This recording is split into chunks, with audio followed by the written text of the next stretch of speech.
Hello YouTube. Today we are unboxing the Samsung Galaxy A16 5G.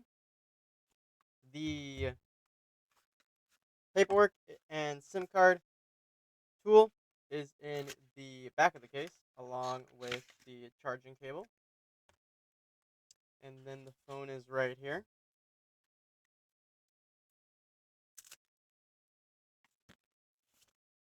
Oh wow. That is that is a back. The A16 is budget enough to have a pretty decent sized notch up here at the top and quite a chin here at the bottom, this section here. The A16 has the option for two SIM cards or a SIM card and a micro SD to expand the storage. And then it has a thumbprint sensor here on the power button and the volume rocker right above the power button. The design of this frame is just like the A06, where you have the flat edges all the way around, and then on just the section with the power button and the volume rocker, the frame is rounded but flat everywhere else. Kind of unique. The back plastic is very shiny and a massive fingerprint magnet. I've only had this out of the box for less than 3 minutes, and there's already all sorts of fingerprints on the back here. And we are in.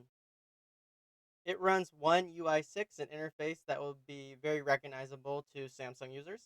The Samsung Galaxy A16 is basically just a color refresh of the A15. It is very similar to the A15 except for the colors on the back. It has a 6.7-inch Super AMOLED display, 6 years of OS upgrades, a new processor from Samsung, 3 cameras, 4 color options. It has 3 cameras. All 3 cameras are basic cameras with no optical image stabilization, and the main camera is the only one with autofocus. It does have 5G, but you can also get the A15 with 5G. The processor is decent, would work well for all of your everyday tasks. It does have IP54 water resistance, and this is pretty much the biggest benefit is 6 years of OS updates. It has a 5,000 milliamp hour battery that can charge at 25 watts. The Samsung Galaxy A16 5G can be found for $270 on Amazon.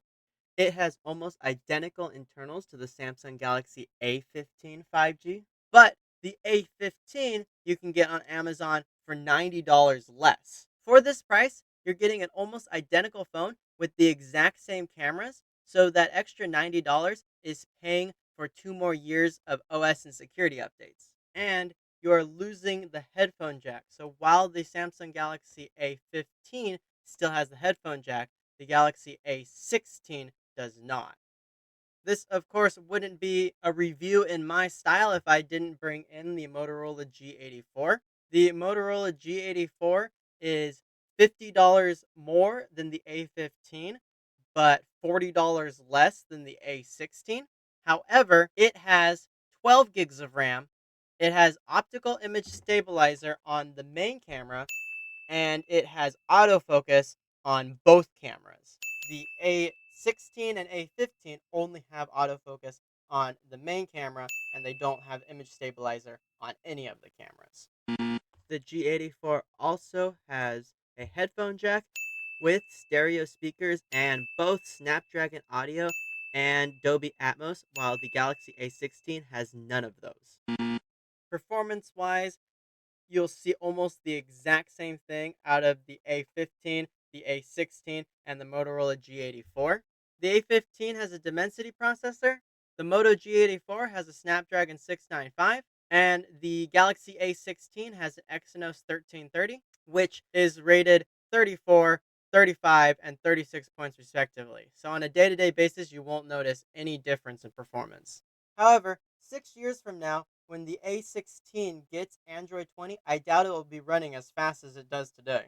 6 years of Android operating system upgrades is really going to bog down any phone with a mid-tier processor like this one. To summarize this video, don't get the Galaxy A16. It is too expensive and doesn't come with enough features to justify the price. Get the Galaxy A15 if you want a Galaxy and you want to save some money on a phone, or get the Motorola G84 if you want a nicer camera and more RAM for more multitasking.